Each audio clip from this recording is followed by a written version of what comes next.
Hello friends, DL academy में आपका स्वागत है। मैं राकेश सर आपके इलेक्ट्रिकल थर्ड ईयर के 5th सेमेस्टर की मशीन सेकंड की बुक का आगे का चैप्टर लाया हूं। उससे पहले आपके पिछले क्लास की जो चीज़ें थी उन्हें थोड़ा सा रिवीजन कर लेते हैं, एक बार देख लेते हैं। तो आइए देखते हैं। हम लोगों ने पिछले क्लास में 3 फेज इंडक्शन मोटर के कार्य सिद्धांत, उसकी संरचना और साथ ही साथ आपके उसके जो रोटर होते हैं स्क्वायरल के जो स्लिप रिंग तथा रोटेटिंग मैग्नेटिक फील्ड घूर्णी चुंबकीय क्षेत्र के बारे में पढ़ा था। एक नजर उस पर डालते हैं और फिर आगे अपने टॉपिक पे चलते हैं। तो 3 फेज इंडक्शन मोटर में जो कार्य सिद्धांत था वो प्रेरण के नियम पर कार्य करता है, जिसमें आपके जो उसका रोटर था वो उसके स्टेटर के बीच में प्रेरण के द्वारा चुंबकित होता था। ये आपका स्टेटर है, इस स्टेटर के बीच में आपका रोटर होगा जिसमें आपकी एसी सप्लाई दी जाएगी इसे मैग्नेटाइज करने के लिए, इसे चुंबकित करने के लिए। और यहाँ पे इसका रोटर जो कि शॉर्ट सर्किटेड होगा, लघु पथित होगा। तो इस तरीके से इसका कार्य सिद्धांत कार्य करता है कि जब एसी सप्लाई दी जाती है घूर्णी चुंबकीय क्षेत्र उत्पन्न होता है, जिसकी स्पीड इस घूर्णी चुंबकीय क्षेत्र जो फ्लक्स होगा इसकी स्पीड होती है ns rpm revolution per minute, चक्कर प्रति मिनट। तो इस तरीके से फाई जो होगा फ्लक्स ns स्पीड पर कार्य करेगा और इस चुंबकीय क्षेत्र में उपस्थित शॉर्ट सर्किटेड कंडक्टर धारावाही हो जाएगा, धारा प्रवाहित होगी और ये घूमने लगेगा और रोटर की गति होगी nr rpm। ठीक है दोस्तों, इतना हम लोगों ने पढ़ा था पिछले क्लास में। ये शॉर्ट में था, वहाँ पे डिटेल में बताया गया था, बस एक रिवीजन है ये। उसके बाद हम लोगों ने पढ़ा था इसके कंस्ट्रक्शन के बारे में, इसकी संरचना के बारे में, जिसमें 2 भाग थे। पहला आपका भाग था स्टेटर। आपके इस मशीन के पहले भाग में था स्टेटर। यहाँ पे पहला भाग होगा स्टेटर यानी स्थिर भाग, जिसके द्वारा चुंबकीय फ्लक्स की उत्पत्ति होगी। दूसरा आपका भाग होगा रोटर। रोटर के द्वारा बल आघूर्ण की उत्पत्ति होगी, टार्क, जिसे बल आघूर्ण कहते हैं। तो स्टेटर के द्वारा चुंबकीय क्षेत्र की उत्पत्ति होगी और रोटर के द्वारा बल आघूर्ण की उत्पत्ति होगी। अब ये इन दोनों भागों में कौन कौन से चीजें हैं, तो आइए स्टार्ट करते हैं इनके रिवीजन के बारे में। इनको देखते हैं कि ये क्या क्या चीजें हैं। तो आपका ये भाग जो होगा वो आपका होगा इसके स्टेटर का, जिसे हम टर्मिनल बॉक्स कहते हैं। और ये आपका आएगा योक में, जिसे फ्रेम कहते हैं, मोटर फ्रेम। देख रहे हैं यहाँ से, ये आपका मोटर फ्रेम है। और उसके साथ ही साथ स्टेटर की वाइंडिंग है, जो कि ये आपकी स्टेटर वाइंडिंग है। ये स्टेटर वाइंडिंग है और स्टेटर का जो कोर होगा वो देखिए दोस्तों, ये एरिया में इसका कोर लगा हुआ है।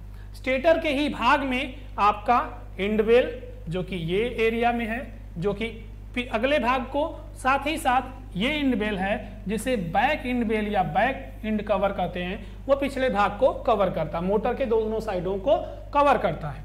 ये आपका स्टेटर का भाग हुआ, यानी वह भाग जो स्थिर रहता है। दूसरा आपका भाग है रोटर का, जो कि रोटर वाले भाग में ये आपका है जो घूर्णी होगा, जैसे कि ये आपका रोटर का भाग है मशीन में। मशीन का रोटर का भाग आपका ये है, ये देख रहे हैं दोस्तों, ये आपके रोटर का भाग है। ये आपका रोटर हो गया, इसमें ही आपकी बियरिंग है, ये देखिए बियरिंग है। ये आपका रोटर है, ये इसका शाफ्ट है और इसी पर लगा हुआ इसका फैन है, यहाँ पे इसका फैन है। तो स्टेटर में आपके फ्रेम जिसे योक भी बोलते हैं, साथ ही साथ स्टेटर का कोर, वाइंडिंग और उसके स्टेटर कोर के साथ वाइंडिंग और टर्मिनल बॉक्स, ये आपके स्थिर भाग हैं। साथ ही में इसका इंडवेल या इंड कवर, जो कि front end cover, back end cover है। उसके बाद आपका आता है रोटर, जिसके द्वारा टार्क उत्पन्न किया जाता है। इसके कौन कौन से भाग हैं, तो रोटर में रोटर का शाफ्ट, बियरिंग, स्टेटर कोर और स्टेटर की वाइंडिंग। ठीक है दोस्तों, और साथ में इसी शाफ्ट पर लगा हुआ कूलिंग करने के लिए यानी हीटिंग को कम करने के लिए आपका फैन लगा होता है। इतने आपके कंस्ट्रक्शन में चीजें हैं, इतने आपके भाग हैं। तो आगे चलते हैं अगले टॉपिक पे। इन रोटर को मिलाकर 2 प्रकार के रोटर बनाए गए थे, स्क्वायरल केज और स्लिप रिंग। स्क्वायरल केज क्या था, इनमें कंडक्टर को दो इंड रिंग के द्वारा शॉर्ट किया गया था, जिससे बलागुण की उत्पत्ति हो रही थी। लेकिन यहाँ पे समस्या ये थी कि इसमें जो बार यूज कर रहे हैं वो मोटा था, जिसका रेजिस्टेंस कम होता है और रेजिस्टेंस निर्भर करता है टार्क पर, यानी हमारा जो टार्क उत्पन्न होगा वो रेजिस्टेंस पर निर्भर करता है। तो इसका स्टार्टिंग टार्क, प्रारंभिक बलागुण भी कम होता है। इस डाउट में न रहें कि ये फॉर्मूला कहाँ से आया, इसी चैप्टर में आगे पॉइंट में आएगा, वो उसे डिराइव किया जाएगा, वहां पे आपको समझ में आ जाएगा। फिलहाल केवल इतना याद रखिए कि हमारे जो स्टार्टिंग टार्क का मान है वो निर्भर करेगा इस रोटर के कंडक्टर के रेजिस्टेंस पर, जिसका मान यहाँ पे स्क्विरल केज रोटर में कम है, इस वजह से स्टार्टिंग टार्क भी कम प्राप्त होता है। कम स्टार्टिंग टार्क की वजह से रोटर लोड को लेकर चल नहीं पाएगा। इसके लिए कमियों को दूर करने के लिए दूसरा रोटर हुआ जो कि स्लिप रिंग या वाउंड रोटर है।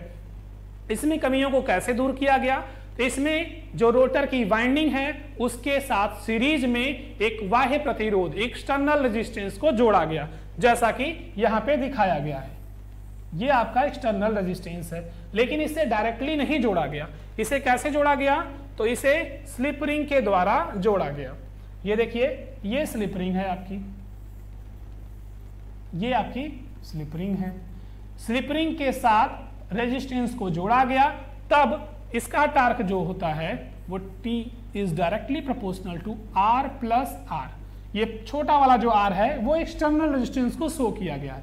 अब R का मान बढ़ जाता है, जैसे प्रारंभिक बलागुण का मान भी बढ़ जाता है। लेकिन यह जो बाह्य प्रतिरोध है वो लगातार इसमें नहीं जुड़ा रहता, क्योंकि लॉसेस ज्यादा होंगे। इसी वजह से मोटर के गतिमान अवस्था में इसे वेरिएबल कर्सर के द्वारा, इसके द्वारा सर्किट से अलग कर दिया जाता है और मोटर कम प्रतिरोध पर गतिमान रहता है। तो इस प्रकार से आपके स्क्विरल केज और स्लिप रिंग या बाउंड रोटर के बारे में पढ़ा गया, जिसमें स्लिप रिंग्स की संख्या कितनी थी, तो 3 स्लिप रिंग यूज की गई है, 1, 2 और 3। तो ये कंस्ट्रक्शन इसका हो गया। तो अगला स्टार्ट करते हैं दोस्तों, अगले पेज पे rotating magnetic field of induction motor, induction motor के घूर्णी चुंबकीय क्षेत्र के बारे में। तो इसमें पढ़ा गया था कि जो आपका सिंगल फेज का जो आपका आएगा मैग्नेटिक फील्ड इंडक्शन मोटर में, सिंगल फेज का जो मैग्नेटिक फील्ड होगा एक फेज में, उसकी वैल्यू अगर फाई होती है, तो 3 फेज में जो फ्लक्स आएगा उसका मान इस रोटेटिंग मैग्नेटिक फील्ड घूर्णी चुंबकीय क्षेत्र के कारण 1.5 फाई आएगा। इसका डेरिवेशन पिछले क्लास में हो चुका है, बस एक रिवीजन के तौर पे यहाँ बताया जा रहा है कि यहाँ पे घूर्णी चुंबकीय क्षेत्र के फ्लक्स का मान भी ज्यादा प्राप्त होगा 3 फेज में। साथ ही साथ इसकी स्पीड जो होती है वो ns RPM होती है, सिंक्रोनस स्पीड इसकी होती है। चुंबकीय क्षेत्र की गति सिंक्रोनस प्राप्त होती है। और रोटर की गति कितनी होती है, तो वो nr RPM होती है। ठीक है दोस्तों, ये हो गई आपके रोटर की गति, ये आपके रोटर की गति है, और ये है आपके फ्लक्स की गति। किसके फ्लक्स की, स्टेटर की। स्टेटर की फ्लक्स हो चाहे रोटर का फ्लक्स हो, दोनों की स्पीड ns RPM ही होगी। इस तरीके से रोटेटिंग मैग्नेटिक फील्ड के बारे में पढ़ा गया था कि उसकी वैल्यू 1.5 टाइम होती है सिंगल फेज की तुलना में, और वह ns RPM पर गतिमान होता है। तो अगला टॉपिक आपका आता है, अगला जो हमें पढ़ना है वो आपका आता है स्लिप स्पीड, स्लिप और परसेंटेज स्लिप।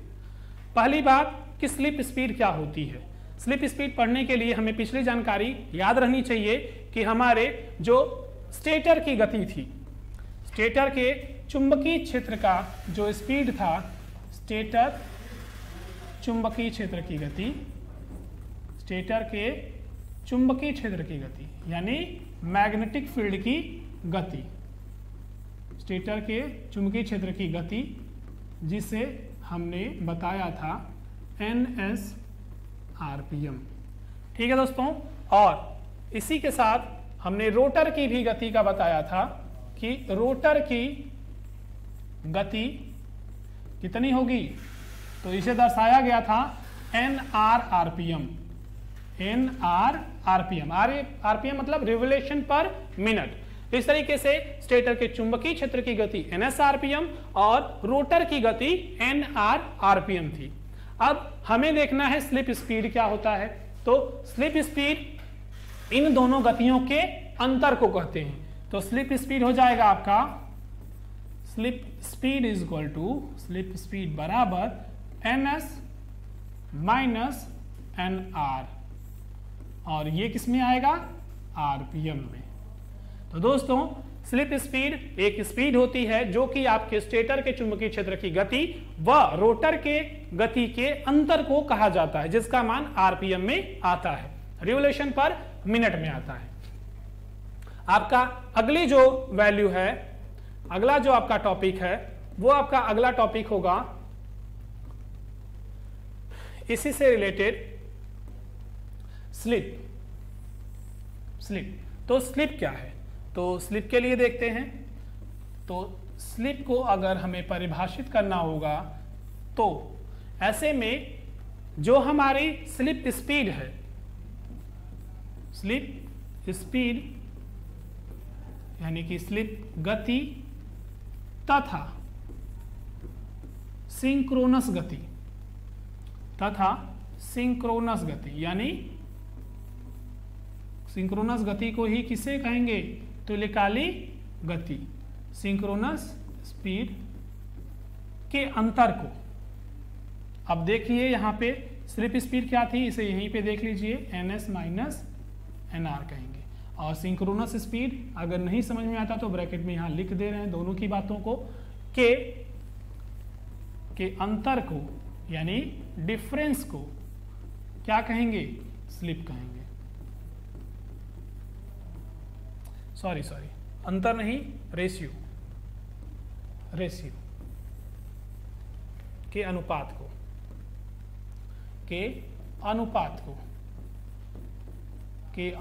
को स्लिप कहते हैं। ठीक है दोस्तों, इस तरीके से आपके स्लिप किसे कहते हैं ये प्राप्त हो गया। अब इसे किससे प्रदर्शित करते हैं, तो इसे S से प्रदर्शित करते हैं। तो S is equal to NS minus NR upon NS, क्योंकि हम लोगों ने यहां पढ़ा कि स्लिप स्पीड जिसे कि हम पहले से ही पढ़ चुके हैं NS माइनस NR होता है, इसके तथा सिंक्रोनस स्पीड यानी NS के अनुपात को कहते हैं। ठीक है दोस्तों, तो S is equal to NS minus NR upon NS, ये आपका आ गया स्लिप का मान। ठीक, इसी टॉपिक में आपका आता है परसेंटेज स्लिप। तो इसी को अगर हमें परसेंटेज स्लिप में निकालना है तो यहां परसेंटेज का साइन लगाएंगे, S is equal to NS minus NR upon NS, और इसे मल्टीप्लाई कर देंगे 100 से। तो दोस्तों यह हो गया आपका परसेंटेज स्लिप का मान। तो इस तरीके से आपके तीनों टॉपिक यहां पे क्लियर हो गए। स्लिप स्पीड यानी आपके चुंबकीय क्षेत्र की गति NS तथा आपके रोटर की गति NR, इन दोनों के अंतर को ही हम स्लिप स्पीड कहेंगे, यानी NS माइनस NR RPM। अगला आपका जो आएगा स्लिप किसे कहेंगे, ये जो आप लोगों ने पढ़ा कि slip speed NS minus NR RPM होती है, इसके तथा रोटर के स्टेटर के चुंबकीय क्षेत्र की गति NS के अनुपात यानी रेशियो को ही आप स्लिप कहेंगे। तो स्लिप स्पीड यानी NS माइनस NR तथा सिंक्रोनस स्पीड NS के अनुपात को, रेशियो को ही स्लिप कहेंगे। तो slip S is equal to NS minus NR upon NS, यानी S बराबर NS minus NR upon NS होगा। ये तो आपकी स्लिप की वैल्यू नहीं निकली, लेकिन अगर हमें परसेंटेज स्लिप देखना होगा इसे ही मल्टीप्लाई कर देंगे 100 से, तो ये हो जाएगा NS minus NR upon NS into 100। ये आपका हो गया 3 मान जो कि आपका स्लिप स्पीड, स्लिप और परसेंटेज स्लिप के बारे में है। ठीक है दोस्तों, तो अगला टॉपिक आपका आता है, जो कि अगला टॉपिक आपका आएगा rotor frequency, rotor EMF, rotor inductance, rotor impedance और रोटर करंट के बारे में। ये सारी चीजें एक दूसरे से रिलेटेड हैं और पिछले डाटा पे डिपेंड करती हैं। तो जो चीजें आपको याद ना हो, एक बार लेक्चर को पीछे करके देख लीजिएगा, चीजें याद आ जाएंगी।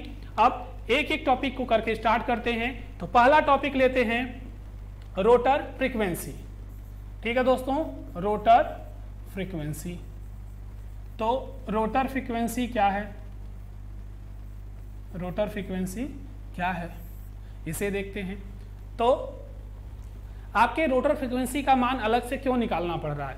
तो स्टेटर की फ्रीक्वेंसी तो वही होगी जो उसके सप्लाई पर दिया जा रहा है, जो उसके सप्लाई पर दिया जाएगा। और आपको पता है कि जो इंडिया की एसी सप्लाई की फ्रीक्वेंसी है वो कितने हर्ट्ज है? तो दोस्तों वो 50 हर्ट्ज है। तो यहाँ पे जो एसी सप्लाई देंगे इसके द्वारा जो चुंबकीय क्षेत्र उत्पन्न होगा, उस चुंबकीय क्षेत्र में फ्लक्स में जो फ्रीक्वेंसी एफ होगी उसका मान 50 हर्ट्ज होगा। ये किसके बारे में है? ये स्टेटर के द्वारा जो प्राप्त सप्लाई है उसके बारे में। लेकिन यहाँ पे हमें रोटर पर जो धारा उत्पन्न होती है वो प्रेरण के द्वारा, इंडक्शन के द्वारा उत्पन्न होती है। तो इस धारा की फ्रीक्वेंसी हम FR हर्ट्ज शो करेंगे या मानेंगे। ठीक है दोस्तों, अब यह हमारे रोटर की फ्रीक्वेंसी जो FR हर्ट्ज है वो स्टेटर की फ्रीक्वेंसी के कब बराबर होती है और कब उसके मान से भिन्न होती है वो देखेंगे। तो स्टेटर की जो रोटर की जो फ्रीक्वेंसी होगी वो स्टैंड स्टिल कंडीशन, जो कि अभी थोड़ी देर पहले आपको बताए हैं कि स्टैंड स्टिल कंडीशन किसे कहते हैं।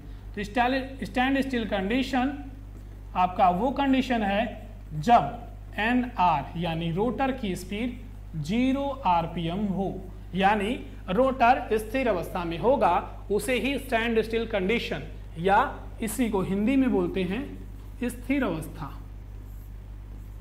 इसे ही हिंदी में स्थिर अवस्था कहते हैं।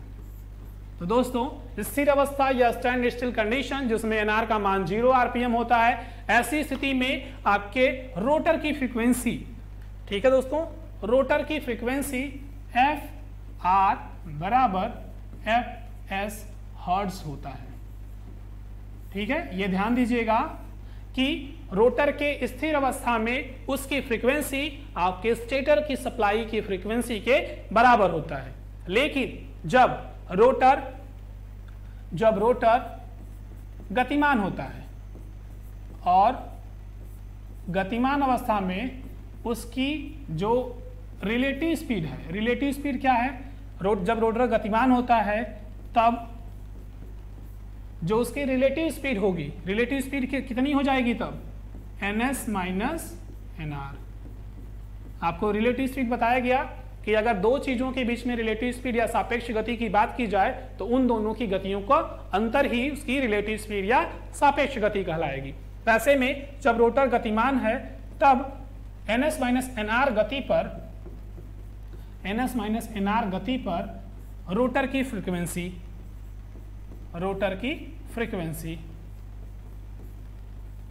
FR इज इक्वल टू कितना हो जाएगा? जब देखिए इसका फॉर्मूला होता है, F का फॉर्मूला होता है F इज इक्वल टू कितना होगा? NS P upon 120। ठीक है, अब ये तो उस अवस्था में था जब रोटर F हर्ट्ज पे था, यानी स्टेटर के फ्लक्स के हर्ट्ज पर था। लेकिन जब रोटर की गति NS माइनस NR हो गई तो हमें इस गति की जगह पे ये गति लानी पड़ेगी, यानी अब होगा NS minus NR into P upon 120। और आप लोगों ने अभी पिछले टॉपिक में पढ़ा कि हमारा ये NS माइनस NR क्या था, जो हम लोगों ने स्लिप में देखा था, slip is equal to NS minus NR upon NS। तो यहाँ से अगर हमें NS माइनस NR निकालना हो तो वो क्या हो जाएगा? S into NS, S into NS is equal to NS minus NR। ठीक है दोस्तों, तो यही मान उठा के यहाँ पे रखेंगे तो FR की वैल्यू क्या आएगी? FR is equal to S into NS into P upon 120। तो यहाँ देखिए ये मान जो आपका है, ये जो मान आपका है, ये मान, ये किसका मान है? F का। जो कि किसके फ्रीक्वेंसी है, स्टेटर की। इस तरीके से यहाँ पे हम लिख सकते हैं S into F S. F S ये ध्यान दीजिएगा कि स्टेटर की फ्रीक्वेंसी है। तो इस तरीके से आपकी रोटर फ्रीक्वेंसी जो कि कही जाएगी F R is equal to S into F S, ये आपकी हो जाएगी रोटर की फ्रीक्वेंसी। रोटर की फ्रीक्वेंसी बराबर स्लिप इंटू स्टेटर की फ्रीक्वेंसी, जहां आप ध्यान दीजिएगा कि एफ एस आपका है स्टेटर फ्रीक्वेंसी, स्टेटर फ्रीक्वेंसी। ठीक है दोस्तों, हमारा एफ एस स्टेटर की फ्रीक्वेंसी है। तो आपका एक टॉपिक जो कि है आपका रोटर फ्रीक्वेंसी वो क्लियर हो गया। एक बार फिर से देख लेते हैं। रोटर की फ्रीक्वेंसी के लिए ये ध्यान देंगे कि रोटर जब स्टैंड स्टिल कंडीशन में हो, स्थिर अवस्था में हो, उस समय स्टेटर की जो फ्रीक्वेंसी एफ हर्ट्ज है वही रोटर की भी फ्रीक्वेंसी होती है। यानी एफ हर्ट्ज 50 हर्ट्ज जो होगी वही एफ आर की भी होगी, रोटर की भी होगी। कब? जब वह स्टैंड स्टिल कंडीशन में होगा, एन आर का मान 0 होगा। लेकिन जो ही रोटर घूमना प्रारंभ करता है तब स्टेटर और रोटर के सापेक्ष गतियों में कमी आती है। सापेक्ष गति क्या थी? ns minus N R. आप यहां से देख लो खुद ही कि जब रोटर स्थिर अवस्था में रहेगा तो इसका मान हो जाएगा 0, यानी ns माइनस 0। इसका मान कितना होगा? ns आएगा। कब? जब रोटर स्थिर रहेगा। तो अधिकतम गति थी, और जब रोटर घूमना प्रारंभ कर दिया तब अब सापेक्ष गति में कितना मान आएगा? तो ns माइनस अब nr हो जाएगा, जिसका मान 0 नहीं है, यानी रोटर अब घूम रहा है। और जब बड़े मान से कुछ मान को घटाएंगे तो इस टोटल के मान में कमी आएगी, और रोटर की गति में कमी आएगी तो उसकी ईएमएफ में भी कमी आएगी, उसकी फ्रीक्वेंसी में भी कमी आएगी, हर एक चीजों में कमी आएगी। इस वजह से इस कमी को देखते हैं कि कितना होगा।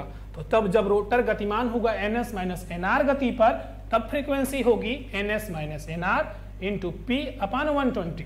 यहाँ पे हम जानते हैं कि ns माइनस nr जो कि पिछले टॉपिक में था कि इसे क्या कहेंगे? s ns कहेंगे। ठीक है, स्लिप के फॉर्मूले से यहाँ पे s ns कहेंगे। तो ns माइनस nr को s ns रख देंगे, और हमें पता है ns इंटू पी अपान 120 जो कि fs कहलाता है, तो इसके जगह पे fs रख देंगे s इंटू fs। तो आपका फॉर्मूला बन के आता है fr is equal to s into fs। तो ये आपका पहला टॉपिक क्लियर होता है रोटर फ्रीक्वेंसी के रूप में। ठीक है दोस्तों, अब अगला टॉपिक स्टार्ट करेंगे rotor EMF. Rotor EMF start करेंगे, तो मिलते हैं अगले क्लास में रोटर फ्रीक्वेंसी के साथ रोटर ईएमएफ, रोटर इंडक्शन और रोटर इंपेडेंस और रोटर करंट को देखते हैं। ठीक है दोस्तों, मिलते हैं अगले क्लास में। Thank you.